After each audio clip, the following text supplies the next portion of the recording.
What's up, guys? Welcome to today's video. Hope you're all having a great week so far. Today's video is going to be talking about credit cards and my favorite credit cards at this specific moment. For those of you guys that know me, you guys know I like to chase after the zero annual fee cards. If I do go after one that has an annual fee, I will try to find one that has a downgrade path. So if I ever wanted to avoid that annual fee, I can just downgrade while still keeping my credit history alive for that specific card.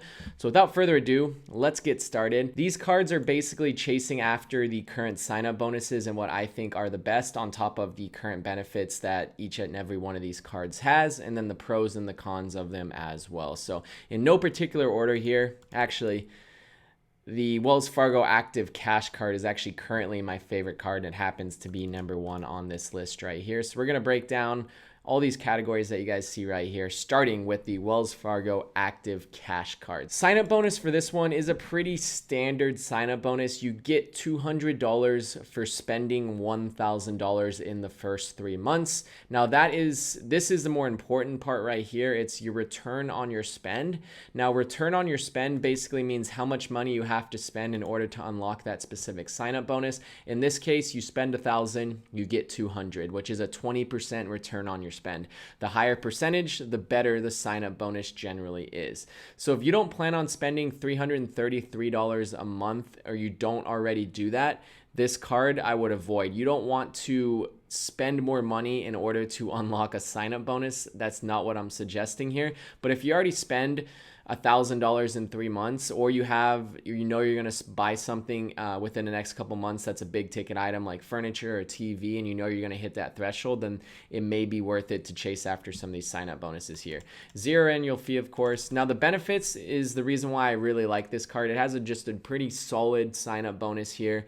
It's a decent looking card. It's an average thickness, which is another category down here, but I like the benefits of it. This is a card if you don't have a lot in your wallet and you want to keep your amount of credit cards in your wallet to a very minimum.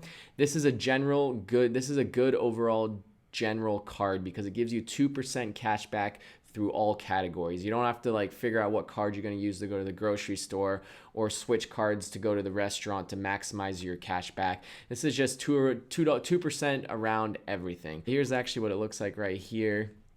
We have the Active Cash Card. It's a decent looking card, average thickness. It is plastic. We'll get into the metal card in a little bit later here. Moving on to the Capital One Quicksilver card. This is the one card that I do not have. I do plan on getting it eventually, but one thing I noticed with the Capital One cards in general is their sign-up bonuses generally stay the same. A lot of these cards that I'm going to talk about today, they switch up quite a bit. Like the Amazon card that I'm going to talk about already changed their sign-up bonus from when I signed up.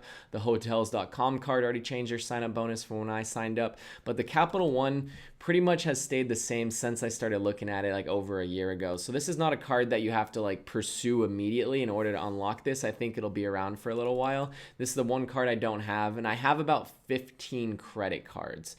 And one thing I like to do with my credit cards, a little side note, is to build my credit score even faster. I like to put at least $1 to $2 on every single one of my credit cards every single month, whether it be grabbing a different credit card to go buy a pack of gum one time, or go to Starbucks and use a different card than what I normally do, just to make sure that I'm building my credit history and my payments even faster.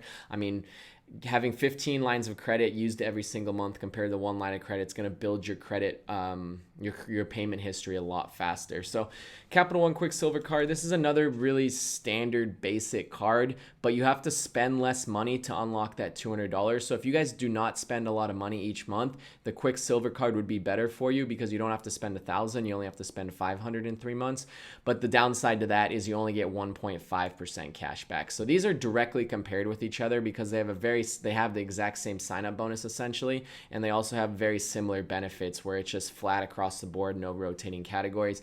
Overall, long term, I would say the Wells Fargo Active Cash Card is currently better than the Capital One card, but if you don't spend a lot of money and don't really plan on spending a lot of money each and every year, the Capital One Silver card may be better for you because it's a 40% return on your spend, which is pretty solid. Moving on to credit card number 3, which is going to be and always going to be one of my favorite cards. It's the Amazon Prime card. Now, when I signed up for this, it was a $200 gift card, and what I mean by gift card is there's no spend requirement, so it's basically an infinite amount of return on your spend because you don't have to spend any money to unlock the gift card. Now it's only a $100 gift card, which is still great simply for signing up. So if you guys spend money on Amazon, this is a card that you do want in your wallet. This is also a card, the only card that I do not carry around with me every single day. I leave it at my desk because I will not use this outside of Amazon.com or any Amazon stores because the cashback is better elsewhere. You do get 5% cashback on Amazon.com, but everywhere else you either get 1% cashback flat or 2% at gas stations and restaurants. So this is not one that I would carry around to a restaurant or go grocery shopping with because there's better cards that will yield a better cashback for those categories. It's unfortunate that I don't carry this one around because it's the best looking and best feeling card that I have. The Apple card is a little bit thicker, but this one is just a sleek, super solid looking card. It is metal, and I really like the feel of it. This is what it looks like up here. Now, the fourth card, this is kind of like a hidden one. It's the Hotels.com card that I believe is through Wells Fargo. This is the ugliest card. It's the complete opposite of the Amazon one. It's the ugliest. It's the worst feeling card. It's a tacky looking card. It's like a shiny red one with Hotels.com written across it, and it happens to be the one that I carry around and give to the most people right now because I'm trying to unlock this sign up bonus right here. Now, the sign up bonus is not directly cash back. It's a unique one. It's $375 value, but they break that up between 3 free nights at $125 max value each and every night for spending $4,000, or you get 2 free nights, which is $250 value, $125 each night for spending $1,000. 9.3% return on your spend or 25% return on your spend. So if you do plan on buying something that's a pretty decent size, then this would be a pretty decent one for you. You get 25% return on your spend, but you do have to spend quite a bit of money. I believe if you spend $4,000 in the first 6 months and you spend $1,000 in the first 3 months, you can unlock these right here. So they do give you a little bit more time for the $4,000 spend. This is a very niche card. This is not one that I would keep if I was wanting to limit the amount of credit cards I have. This is one where it's just like, okay, I'm going to chase after this sign up bonus and probably never use it again, which is probably what I'm going to do exactly. I'll do my minimum spend on it once I unlock it, but I don't plan on carrying this card around just because of the benefits aren't the best. There's better cards out. And then the benefits to this card is if you spend $5,000, you get 1 free night valued at $110. So if you break that down, the cash back, it's essentially 2.2% cash back, but you have to go through the route of getting a free night. This could be one if you're trying to be a more adventurous and get yourself to go travel a little bit more. This could be a card that kind of get you to spend more time at hotels. But like I said, it's a very niche one that it doesn't give you cash back where you can go spend anywhere. And then the points expire as well. So you got to be careful on the 12-month calendar year. They will expire, so you can't just stack them up for years and years and go on a giant vacation with it. Fifth and final card, a pretty standard one as well. I do like chase cards. The only downside to chase cards is you have to be very careful when you sign up for a lot of credit cards within a calendar year, because there's this unknown rule that Chase has where it will automatically decline you no matter how good your credit score is if you open up too many Chase credit cards within a certain time frame, and it will still dock your credit score even with a decline. So be careful with Chase cards. Sign up bonus here is $200 for spending $500, which is a 40% return on spend, which is equivalent to the Capital One one here. Annual fee 0. Benefits 5% on rotating categories, which is a unique situation here. So let's pull that up. Rotating categories means they will give you 1% year round, but then for a certain time frame, some categories will give you 5%. Now these categories right here, for example, this year, January through March, you would have got 5% back on grocery stores for that given time frame. April, June, you would have got 5% on Amazon. July through September, you would have got 5% on gas stations. October through December, you would have got 5% on Walmart. So this is it, and this is what it looks like, by the way.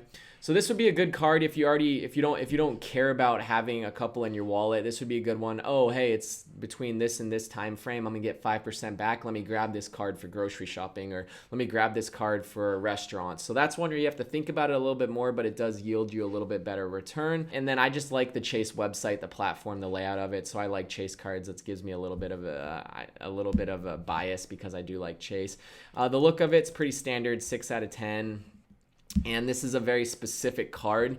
Like I said, if you're just trying to keep a couple in your wallet, one of these ones that's more general, the Wells Fargo or the Capital One, would be a little bit more better long term if you just plan on just not even thinking about it and just grabbing or just using a credit card no matter where you're at. But that's it, guys. Thank you guys so much for watching. All the links will be down in the description for every single one of these credit cards. I appreciate it. Drop a like, drop a comment. Let me know if you guys have any video suggestions. Follow me on TikTok, follow me on Instagram as well. And let me know what your guys' favorite credit card is at the moment and if I missed one.